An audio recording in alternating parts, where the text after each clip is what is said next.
ఉన్నాడో లేడో తెలియదు దేవుడు, కానీ ఉన్నన్నాళ్ళు వెతుకుతూ ఉంటాడు జీవుడు.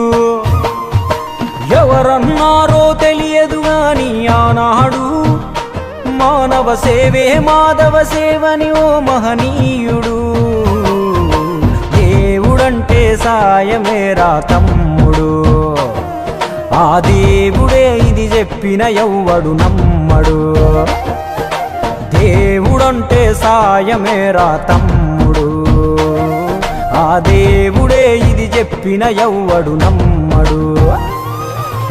ఉన్నాడో లేడో తెలియదు దేవుడు, కానీ ఉన్నన్నాళ్ళు వెతుకుతూ ఉంటాడు జీవుడు.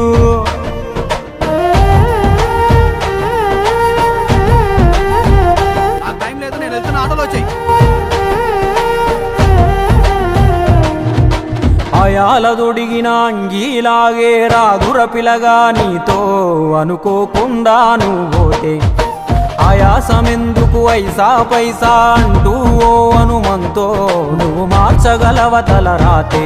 నీ ఎదుటి వాడి కన్నీళ్లు తుడువగా చేయి రాదు నీకు, నీకెదురయ్యేటి అవరోధ సంద్రమును ఎవడు దాటిస్తాడు.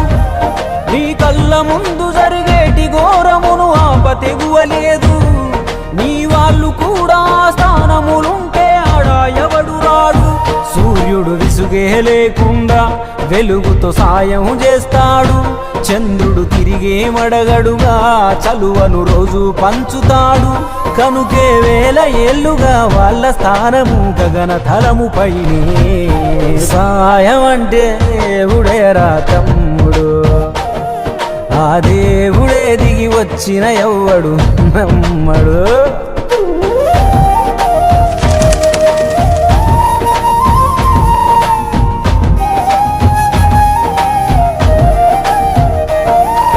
పిడికెడు కడుపుకు సాలద నీకు ఎందుకు ఆస్తులాశ, మూడో తరముల దాకా వరస నువ్వు శ్రమించి గట్టిన నీ ఇంట్లోనే ఉంచరు గోడకు ఫోటో, గుర్తుండదు నీ పేరేంటో. సాయం అంటే పైసలే కాదు, సంపదతో పనే లేదు, అవసరానికో మంచి మాట ముందేది సాటి రాదు. ఎనగేసుకున్న ఆస్తి పైన నీ పేరే ఉండదెప్పుడు, నువ్వు చేసుకున్న పుణ్యాల ఫలమే నీదయ్యా ఎల్లప్పుడు.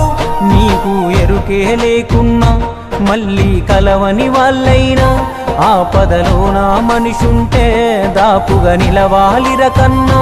మళ్ళీ తిరిగి తిరిగి అది నిన్ను చేరుతది ఏదో రూపానా, ఇంకేదో రూపానా. చేసి కొడతారా? Thank you sir.